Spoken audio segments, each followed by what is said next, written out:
వంశీ గారి మీద, వైసీపీ కార్యకర్తల మీద, తెలుగుదేశం పార్టీ ఆఫీస్ మీద దాడి జరిగిందని ఏదైతే 2022లో కంప్లైంట్ ఇచ్చారో ఆ కంప్లైంట్ ఇచ్చినటువంటి వ్యక్తి సత్యవర్ధన్ అనే వ్యక్తి మొన్న హఠాత్తుగా కోర్టు వారి దగ్గరికి వెళ్ళి పబ్లిక్ కోర్టులో మ్యాజిస్ట్రేట్ ముందు ఆయన ప్రాసిక్యూషన్ చెప్పేదంతా అబద్ధమని, తానిచ్చిన కంప్లైంట్ అది కంప్లైంట్ రూపంలో ఇవ్వలేదని, కేవలం ఏదో సాక్షి సంతకం పెట్టమంటే నేను వెళ్ళాని, వెళితే వారేదో రాసుకుని సంతకం పెట్టారనే విషయాన్ని గౌరవ న్యాయస్థానం ముందు చెప్పారు. ఇక్కడ బయట చెప్పింది కాదు. చెప్పిన తర్వాత ఒక్కసారిగా తెలుగుదేశం పార్టీ ఆశ్చర్యపోయింది.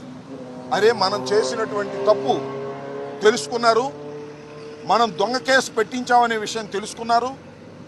ఆ సత్యవర్ధన్ అనే వ్యక్తి ఎస్సీ కులానికి చెందటం వలన పైన రాసుకున్నారు, సంతకం పెడితే నన్ను కులం పేరు కూడా తిట్టారని, ఎస్సీ ఎస్టీ అట్రాసిటీస్ యాక్ట్ కూడా పెట్టి బెయిల్ రాకుండా ఉండేందుకు కట్టుదిట్టంగా వాళ్ళు చేశారు అనేది తెలుసుకుని ఆశ్చర్యపోయి ఇదంతా ఫాల్స్ కేసు అని ప్రపంచానికి తెలిసింది.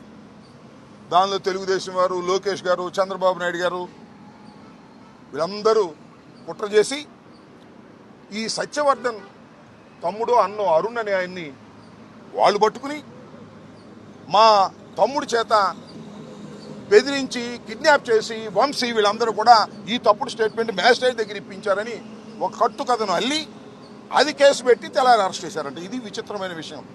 ఇంతకన్నా దారుణమైన విషయం మరొకటి ఉండదని కూడా ఈ సందర్భంగా మనవి చేస్తున్నాను. వంశీ తెలుగుదేశంలో గెలిచాడు, తరువాత వైఎస్ఆర్సీపీలోకి వచ్చి పోటీ చేశాడు. అందువల్ల వంశీ మీద చంద్రబాబు నాయుడు గారు అదేవిధంగా లోకేష్ గారు కక్ష కట్టారు. మా పార్టీలో గెలిచాడు, మా పార్టీలో గెలిచి వైసీపీలోకి వెళ్ళి పోటీ చేశాడు, మమ్మల్ని అనేక సందర్భాల్లో విమర్శించాడు. మా పార్టీలో ఉండి మా సామాజిక వర్గానికి చెందినటువంటి వ్యక్తి మమ్మల్ని దూషించడం ఏమిటి, మమ్మల్ని రాజకీయ విమర్శ చేయటం అనేది ఏమిటి అని కక్షగట్టి అనేక పర్యాయాలు వారి ప్రభుత్వం అధికారంలోకి వచ్చిన తర్వాత దాడులు చేయడానికి ప్రయత్నం చేశారు.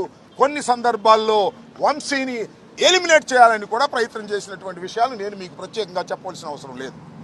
ఎన్నోసార్లు అరెస్ట్ చేయాలని ప్రయత్నం చేసినా న్యాయస్థానానికి వెళ్ళి వంశీ ప్రొటెక్షన్ తెచ్చుకోవడంతో ఇవాళ సడన్గా నిన్న సాయంత్రమో మొన్న ఉదయమో కేసు రిజిస్టర్ చేసి ఆ కేసుని ఇంకా ఆన్లైన్లో అప్లోడ్ కూడా చేయకోకుండా అరెస్ట్ చేసి తీసుకొచ్చి ఇవాళ కోర్టులో ప్రొడ్యూస్ చేయాలని అనుకుంటున్నారు. రాత్రి లోపల కోర్టులో ప్రొడ్యూస్ చేస్తారు. చట్టం తన పని తాను చేసుకువెళ్తుంది. ఇది అన్యాయం. పోలీసు వారు తెలుగుదేశం పార్టీ వారితో కుమ్మక్కై వంశీని అరెస్ట్ చేశారనే విషయాన్ని డీజీపీ గారికి చెప్పే ప్రయత్నం చేస్తున్నాం. అంతేకాదు, కొద్ది నుంచి ఎవరిని కలవనీలా, వారి సతీమణి వెళ్తుంటే ఆమెను అడ్డగించారు, ఆమెను వెళ్ళనీయలేదు.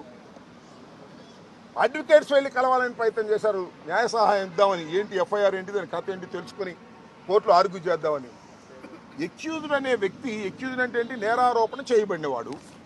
నేరారోపణ చేయబడినవాడే తప్ప నేరస్తుడు కాదు ఎవరైనా సరే, ఇంక్లూడింగ్ చంద్రబాబు కూడా, ఎవరైనా, జగన్మోహన్ రెడ్డి గారని ఏదైనా.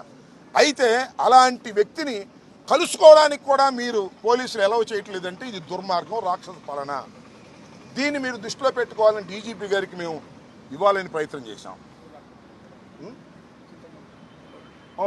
ప్రయత్నం చేశాం. అయితే ఇంత దారుణంగా జరుగుతున్న అంశాన్ని మీ ద్వారా ప్రజల దృష్టికి తీసుకొస్తున్నాం. డీజీపీ గారి దృష్టికి కూడా మా కర్మ ఏంటంటే కలవలేదు కాబట్టి మీ ద్వారా ఆయన కూడా డీజీపీ గారిని కూడా చూడమని కూడా మేము కోరుతున్నాం. ఈ రికమెండేషన్ కూడా ఎవరు తీసుకోలేదు, ఈ రికమెండేషన్ కూడా వారు చూడాలని ఈ సందర్భంగా నేను కోరుతున్నాను. అవసరమైతే ఆయన మళ్ళీ కోరితే డీజీపీ గారు కోరితే చదివి కూడా వినిపిస్తాను, ఎందుకంటే ఆయనతో కలుసుకునే అవకాశం మాకు కల్పించలేదు. రాష్ట్ర డీజీపీ గారు శాంతి భద్రతలు కాపాడవలసిన హెడ్ ఆఫీస్కి అపాయింట్మెంట్ ఇస్తే వచ్చాము, అయినా ఆయన కలవలేదు. ఏంటో మాకు అర్థం కాలేదు.